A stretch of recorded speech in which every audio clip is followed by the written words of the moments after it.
When Barron Trump became the target of a joke, Melania's bold move sparked a cultural reckoning. The night seemed like any other in the world of late-night television. The audience at the studio in Burbank, California, laughed along as the host, renowned for his biting wit and politically charged humor, cracked jokes at the expense of public figures. But then, in an unexpected turn, he turned his attention to Barron Trump, the youngest son of the former First Lady and President. The joke was quick, sharp, and unmistakably aimed at the teenager. The audience's laughter was mixed, some chuckling hesitantly, others shifting uncomfortably in their seats. The comment wasn't just a lighthearted quip, it was a jab that cut deeper, targeting the child of a public figure who had largely stayed out of the spotlight. Within hours, the clip was everywhere. Social media exploded, with hashtags like #BarronTrump trending on Twitter and Instagram. Memes and reactions flooded timelines, as supporters of the Trump family and critics of the host voiced their opinions.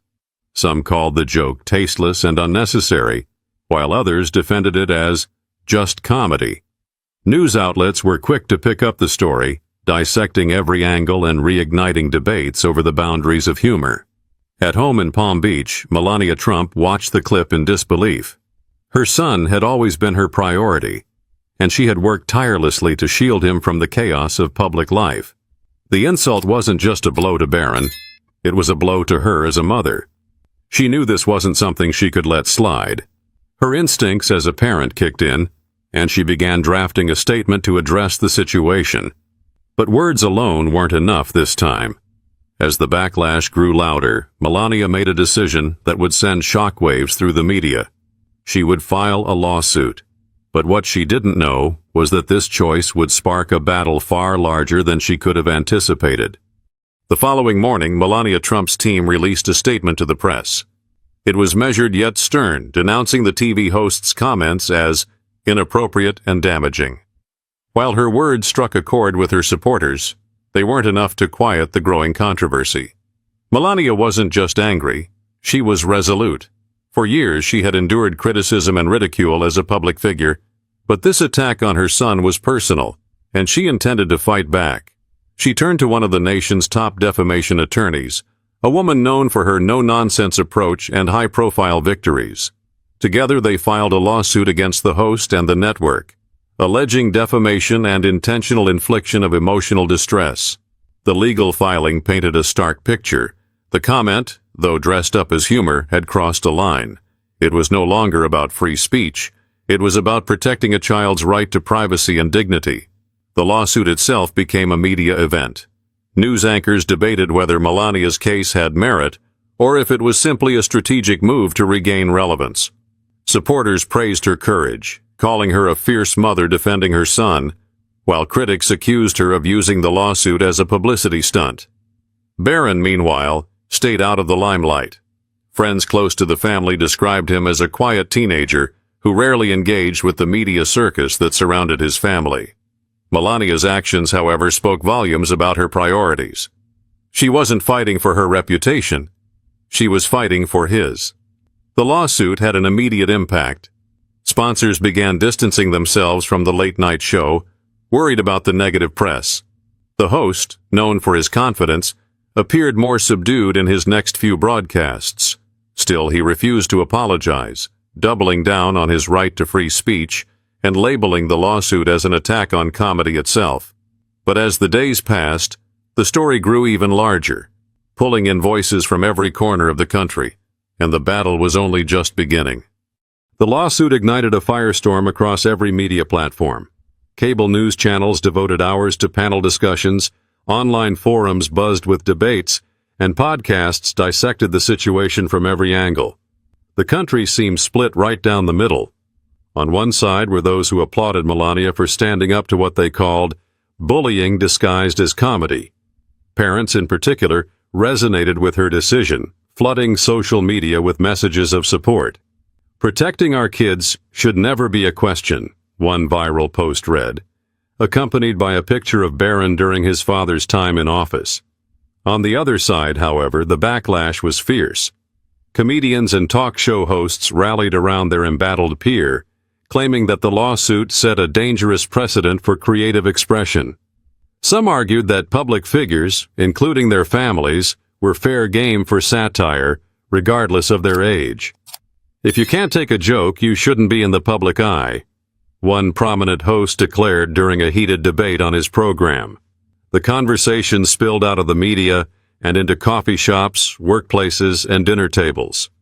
In Los Angeles, college students debated the ethics of free speech during a campus rally.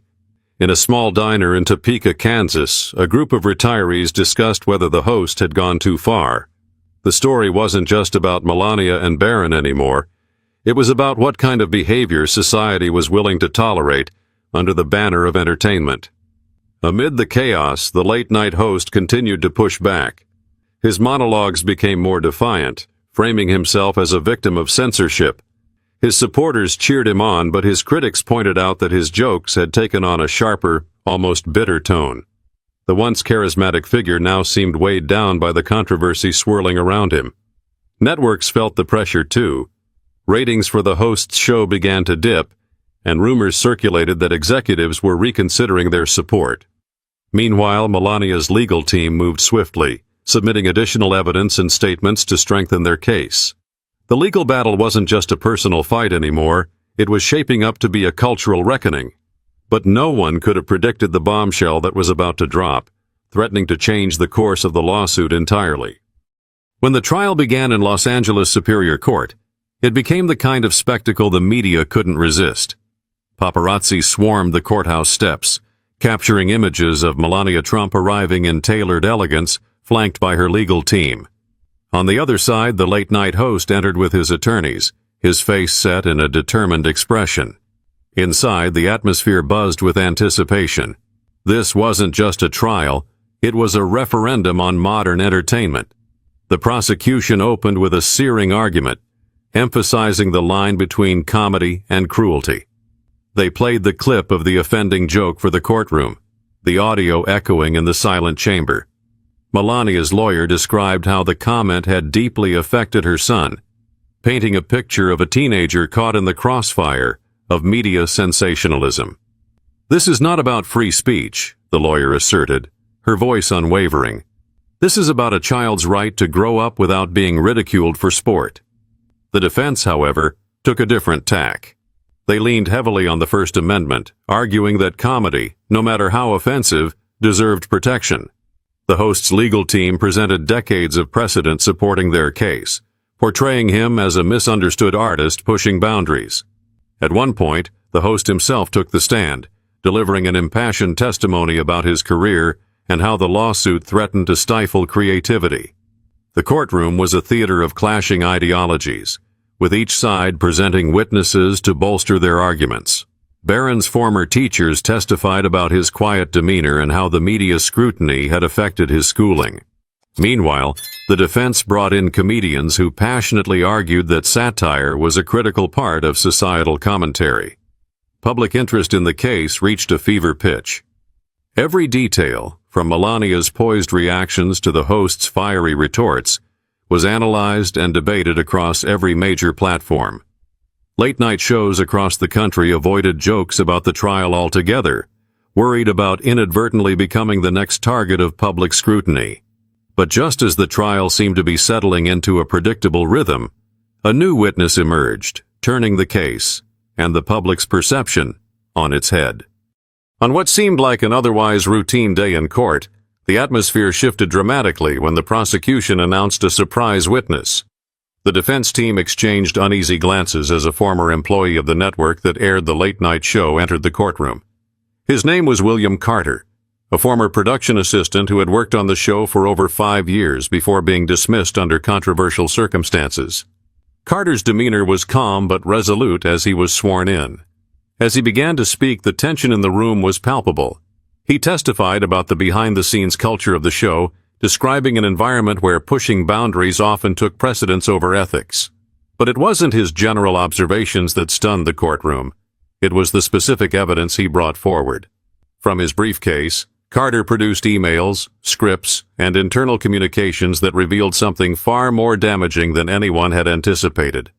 According to Carter, The joke about Barron Trump wasn't an off-the-cuff remark. It had been planned, debated, and ultimately approved by higher-ups within the network. Worse, some of the correspondents suggested the joke was designed not for humor, but to provoke controversy and generate ratings.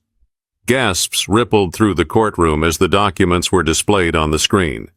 In one particularly damning email, an executive wrote, "It'll get people talking. Controversy sells." For the first time, the focus of the trial shifted away from the host and toward the corporate machinery that had enabled the incident. The defense scrambled to recover, insisting that the host had acted independently and that the network's decisions were irrelevant to the case. But the damage was done. Carter's testimony had planted a seed of doubt, not just about the joke, but about the motives behind it. Outside the courthouse, the revelation sent shockwaves through the media industry. Headlines screamed about the toxic culture within the network, and several of its executives were placed on administrative leave pending an internal investigation. The host, once the face of edgy comedy, now found himself isolated, his own employers unwilling to stand behind him. But even as the tide turned in Melania's favor, the case was far from over, and the final verdict would carry consequences no one could have foreseen. As the trial reached its conclusion, the courtroom was packed to capacity. Journalists filled the gallery, their pens poised to capture every detail. Outside, crowds gathered, split between supporters of Melania Trump and those rallying for the late-night host. The stakes were higher than ever, with public opinion tilting heavily after the bombshell revelations from William Carter. In their closing arguments, Melania's lawyer delivered a powerful statement. She didn't just argue for her client, but for every family that had been dragged into the public eye without consent. "This isn't about silencing comedy," she said, her voice steady and firm. "This is about accountability. It's about understanding that our words, especially those amplified to millions, have consequences." The defense, battered but determined, made one final plea. They warned that a ruling against the host could create a chilling effect on comedians everywhere. "Where do we draw the line?" they asked. "At what point does protecting feelings infringe upon the freedom to challenge and provoke?" After hours of deliberation, the jury returned with their verdict. The host was found liable for defamation, and the network was ordered to pay significant damages for its role in fostering a culture of sensationalism. The judge, however, made it clear that the ruling wasn't an attack on free speech, but a recognition that humor cannot come at the expense of a child's dignity. The verdict sent ripples through the media world. For Melania, it was a bittersweet victory. She had stood up for her son and won, but the experience had been exhausting. In a brief statement to the press, she expressed her hope that the case would serve as a reminder to approach public discourse with greater care and respect. For the host, the fallout was severe. Sponsors pulled out, his network distanced itself, and his show was placed on indefinite hiatus. But the case also prompted important conversations. Across the country, people debated the boundaries of comedy, the responsibilities of public figures, and the ethics of media sensationalism. In the weeks that followed, new initiatives emerged to address the toxic culture in entertainment. Comedians began reevaluating their material, networks implemented stricter oversight, and audiences became more mindful of what they chose to support. And through it all, one lesson became clear. While free speech is a right, respect and empathy are responsibilities we all share. As the dust began to settle, the nation found itself reflecting on the deeper implications of the trial. Conversations shifted from the specifics of the case to the broader cultural questions it raised. Where is the line between humor and harm? How do we balance the right to free speech with the need for accountability? For many parents, Melania's battle was a wake-up call. It reminded them of the importance of standing up for their children in an increasingly digital and unforgiving world. One mother in Des Moines shared her thoughts in a viral video. "If someone with Melania Trump's platform can face this kind of struggle, what does that mean for the rest of us? This trial wasn't just about Barron, it was about all our kids." For the entertainment industry, the verdict was a reckoning. Networks and production companies started reevaluating their approach to comedy, understanding that cheap shots and controversy-driven content came at a cost. The trial inspired a renewed focus on creating humor that challenged norms without demeaning individuals.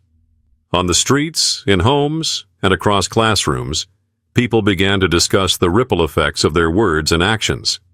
The trial highlighted how something as simple as a joke could spiral into a larger conversation about values, ethics, and respect. But the story's impact extended beyond Barron, Melania, or the host. It became a cultural milestone, teaching that while we have the freedom to speak, we must also consider the power of our words. Humor can unite, but it can also divide, and the responsibility to choose wisely rests with all of us. And so, as the cameras turned off and the world moved forward, one message remained. Compassion must always come first. The trial may have ended, but the lessons it left behind are more relevant than ever. It's up to all of us to ensure that our words build bridges, not walls, and that we challenge others with respect, not cruelty. Let's continue these conversations, striving for a world where we can laugh, disagree, and grow without tearing each other down. If this story resonated with you, share your thoughts in the comments below. Don't forget to like, subscribe, and hit the notification bell to stay updated with more stories that challenge the way we see the world.